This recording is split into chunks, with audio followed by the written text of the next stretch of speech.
Study IQ IAS, आपका selection हमारा mission. नमस्कार दोस्तों, मैं हूं डॉक्टर पंकज मिश्रा और आप देख रहे हैं स्टडी IQ IAS। दोस्तों, आतंकवाद और कट्टरपंथ दो ऐसे मामले हैं जिनकी कोई सीमा नहीं होती है। भारतीय माइथोलॉजी में आपने भस्मासुर और रक्तबीज सुना होगा। ये इन दोनों का मिश्रण होते हैं।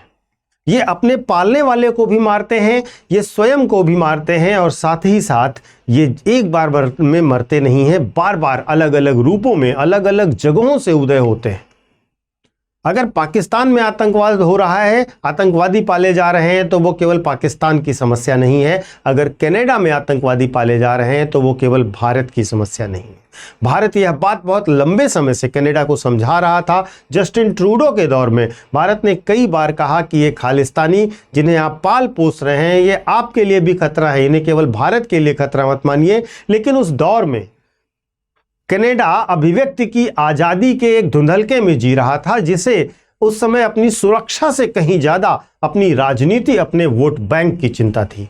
वह मान रहा था कि यह समस्या भारत की है, 7 समंदर पार की है, हमारे लिए इससे कोई लेना देना नहीं है। लेकिन आज वहां पर करवट बदली गई है और कनाडा अब आधुनिक सुरक्षा, जो अपनी आधिकारिक सुरक्षा रिपोर्ट है उसमें कह रहा है, स्वीकार कर रहा है कि खालिस्तानी एक्सट्रीमिस्ट नेटवर्क्स जो हैं, जो कभी भारत के लिए चिंता के विषय थे, अब खुद कनाडा की राष्ट्रीय सुरक्षा के लिए एक इंटरनल थ्रेट बन चुके हैं। और ये रिपोर्ट कनाडा की आधिकारिक सुरक्षा रिपोर्ट है।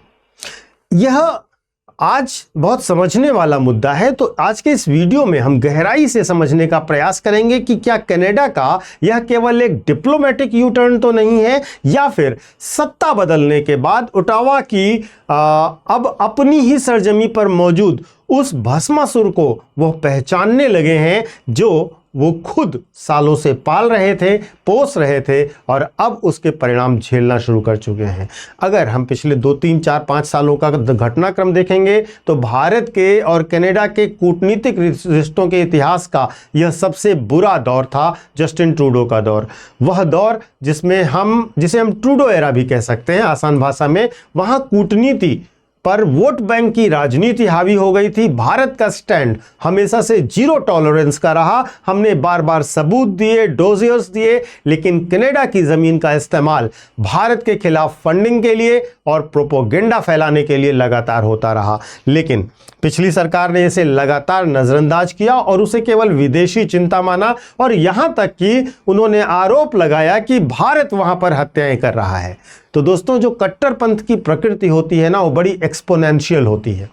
जब आप एक दूसरे को नुकसान पहुंचाने के लिए किसी ऐसी सोच को खुली छूट देते हैं, तो वह धीरे धीरे आपकी अपनी लोकतांत्रिक संस्थाओं में आपकी कानून व्यवस्था को भी खोखला करना शुरू कर देती है। यही वह बिंदु है जहां पर कनाडा के नए नेतृत्व को अब हकीकत नजर आ रही है और इसीलिए ऐसी रिपोर्ट आई है। दोस्तों, इसको गहराई से समझने के लिए हमें एक घटना को, ऐतिहासिक घटना को भी समझना होगा। घटना है 1985 की। एयर इंडिया फ्लाइट बस 182, जिसको आप कनिष्क कांड के नाम से जानते हैं, वो शायद आपको याद होगा। दुनिया अक्सर इसे भारत पर हुआ हमला मानती है, लेकिन कड़वा सच क्या था पता है? सच यह था कि इसमें मरने वाले ज्यादातर कैनेडियन सिटीजन्स थे। यह कनाडा के इतिहास की सबसे बड़ी त्रासदी थी, जिसे वहां की राजनीति ने दशकों तक एक विदेशी समस्या की तरह पेश किया। लेकिन आज की रिपोर्ट में जो एक्सट्रीमिस्ट नेटवर्क शब्द का इस्तेमाल आपको दिख रहा है, जो नेशनल सिक्योरिटी थ्रेट जैसा वर्ड दिख रहा है, वह दरअसल अपनी उसी पुरानी गलती को परोक्ष रूप से स्वीकार करना है, उसकी स्वीकारोक्ति है।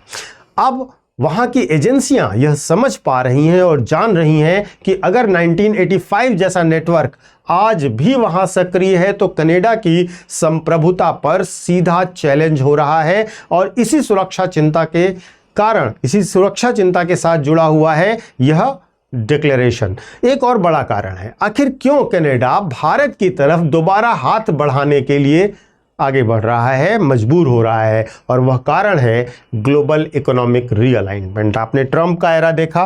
ट्रंप साहब जिस प्रकार से कनाडा के प्रति या यूरोप के प्रति पेश आ रहे हैं, उन लोगों के पास विकल्पों की कमी होती जा रही है। एक समझिए, और इस कारण वे हमारी तरफ आगे बढ़ रहे हैं। तो यहाँ पर सबसे पहले तो हमें यह समझना चाहिए इस मुद्दे पर आने से पहले कि कनाडा में हो क्या रहा है, जिसके कारण उन्हें यह एहसास हुआ कि कनाडा के लिए ये एक एग्जिस्टेंशियल थ्रेट है। और उसमें देखिए, यहाँ पर केवल आप ध्यान देंगे तो कनाडा जिस चीज को अब तक विदेशी राजनीति का हिस्सा मान रहा था, अपने देश के लिए अभिव्यक्ति की आजादी जैसे टर्म इस्तेमाल कर रहा था, वो अचानक उन लोगों को आंतरिक सुरक्षा के लिए खतरा क्यों मानने लगा। तो कनाडा में क्या हुआ है वह भी पहले जानते हैं। देखिए, कनाडा में जो हुआ उसके 3 बड़े एलिमेंट्स हैं। सबसे पहला है पैरेलल गवर्नेंस और गैंग वॉर का मामला। कनाडा में ब्रिटिश कोलंबिया और ओंटारियो में जो प्रांत हैं ये, यहाँ पर केवल विचारधारा की लड़ाई अब ये नहीं चल रही है, वहाँ पर चरमपंथी नेटवर्क से जुड़ाव, ऑर्गेनाइज्ड क्राइम और लोकल गैंग्स के साथ इन सब का जुड़ाव और इन्वॉल्वमेंट हो चुका है, जिसने कनाडा सरकार के कान खड़े कर दिए हैं। दूसरा, सरे और ब्रैम्पटन जैसे शहरों में सरेआम गोलीबारी हो रही है, जबरन वसूली, एक्सटॉर्शन, ड्रग सिंडिकेट का प्रभाव इतना ज़्यादा बढ़ गया है वहाँ पर कि वहाँ के स्थानीय नागरिकों की सुरक्षा खतरे में पड़ गई है। कनाडा की पुलिस अब यह मान रही है कि ये ग्रुप्स पैरेलल सिस्टम चला रहे हैं जो कनाडा के कानून को सीधी चुनौती दे रहे हैं।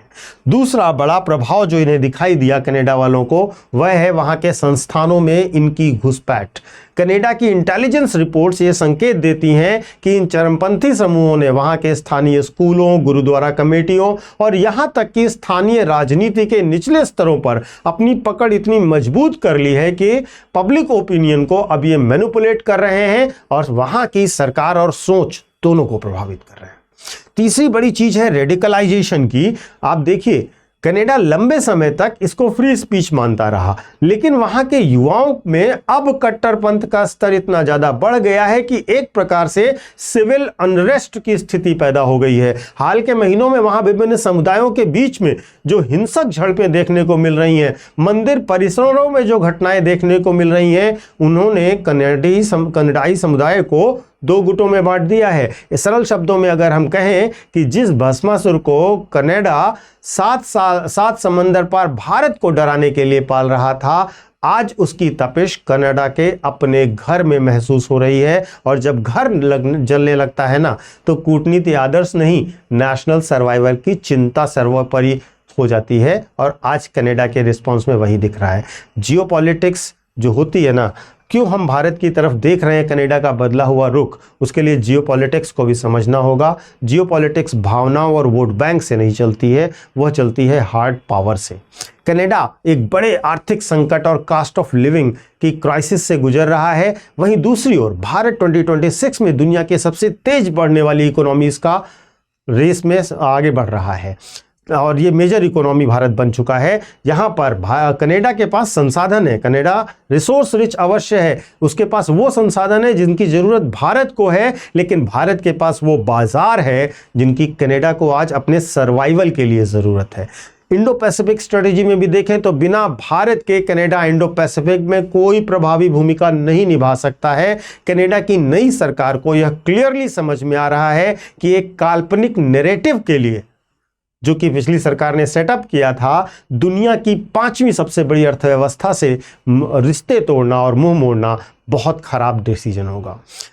यहाँ पर हमें अपने न्यू भारत वाले डिप्लोमेटिक तेवर को भी क्रेडिट देना चाहिए। आपने देखा होगा जब जस्टिन ट्रूडो इस तरीके के आरोप लगा रहे थे, सार्वजनिक तौर पर रिश्ते तोड़ रहे थे, भारत सरकार का स्टैंड बहुत क्लियर और फर्म था। भारत ने घुटने नहीं टेके, भारत ने साफ साफ कहा कि रिश्ते बराबरी और सम्मान के साथ होंगे। भारत ने यह साबित किया कि आज के दौर में अगर आप अपनी सुरक्षा चिंताओं को नहीं सबके सामने रखते और उनका सम्मान कोई देश नहीं करता है, तो आप भी बिजनेस एज यूजुअल नहीं रख सकते हैं। अब जब कनाडा का रिपोर्ट और उसके स्टैंड भारत के पुराने स्टैंड से मैच कर रहा है, उसको वैलिडेट कर रहा है, तो भारत की उस स्ट्रेटेजिक पेशेंस की इसको जीत हम मान सकते हैं, जिसने अंतर्राष्ट्रीय मंच पर अपनी बात मनवाने के लिए आर्थिक और रणनीतिक दबाव का बहुत ही बेहतरीन इस्तेमाल किया है। अब अगर ये सब ध्यान से देखेंगे तो आपको याद रखिएगा, एस जयशंकर की बात याद आएगी। एस जयशंकर अक्सर कहा करते हैं कि भरोसा रातों रात नहीं बनता है और यह एक कॉशियस रीसेट है। असली बदलाव तब माना जाएगा जब कनाडा इन नेटवर्क्स की फंडिंग और गतिविधियों को ग्राउंड लेवल पर एक्शन लेते हुए दिखाई देगा। वहां की संसद और राजनीति में भारत विरोधी तत्वों को मिलने वाला पॉलिटिकल स्पेस खत्म किया जाएगा। तो दोस्तों, अगर आप इस पूरे घटनाक्रम को समझ पाए तो मैं निष्कर्ष के तौर पर आपसे ये कहना चाहूँगा कि कनाडा का यह यू टर्न जो है उसकी मजबूरी भी है और उसका एक रियलिटी चेक भी है, दोनों का मिश्रण है।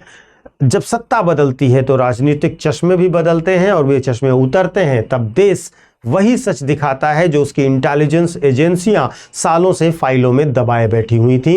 कनाडा ने संकेत दिया है कि वह अपनी पुरानी गलतियों को सुधारना चाहता है, लेकिन क्या यह वास्तव में उन सेफ हेवेंस को खत्म करेगा, यह तो आने वाला वक्त बताएगा। आपका क्या नजरिया है कि क्या भारत को कनाडा पर फिर से भरोसा करना चाहिए या फिर अभी भारत को वेट करना चाहिए? आप अपने विचार कमेंट करके अवश्य बताइएगा। मैं आपको अपने सोशल मीडिया हैंडल्स बता देता हूं। यूपीएससी मेंटर पंकज सर के नाम से आप मुझे कनेक्ट कर सकते हो इंस्टा और टेलीग्राम पर। यहां पर आपको मेरे सारे वीडियोस के लिंक मिल जाएंगे। और इसके साथ साथ जो बच्चे यूपीएससी की तैयारी करना चाहते हैं, अगर उनका लक्ष्य 2027, 2028 या 2029 है, तो वो हमारे प्रतिज्ञा P2I बैचेस में जुड़ सकते हैं। ये बैचेस आपको 18 बुक का सेट, रेगुलर क्लासेस, मेंटोरशिप और आपके लक्ष्य तक आप पूरा साथ देंगे।